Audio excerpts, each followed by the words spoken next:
পানির নিচে ডলফিনটা তো জঙ্গলের মতন, হে ডাকটা জঙ্গলের মতন। আরে এই বাবু, এই সারাদিন না তো বাইরে তুই তুই করো কেন? হ্যাঁ, গরম লাগে না? দূর কিছু জিগালেই আউ আউ করে।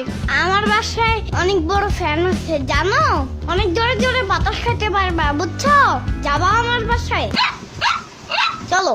পানির নিচে ডলফিনটা তো জঙ্গলের মতন। আম্মু, এই আম্মু, আম্মু কি হয়েছে? জলদি আমার ফিটারটা নিয়ে আসো তো, ওটা একটু খাওয়াইতে হবে।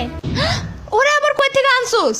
আমি সামার বাসায় গেছিলাম, তারপর দেখি কি ওরা সবাই বসে বসে কাঁদতেছে, বুঝছো? পরে আমারা দেখা বলে আমার সাথে নিয়ে যাও ইয়ামিন, নিয়ে যাও। চাপাবাজির একটা লিমিট আছে ইয়ামিন, ওরা যেখান থেকে আনছো ওইখানে রাখা আসো, ওরা এখন পালবে কে? এই না না না, ওরা আমিই পালবো।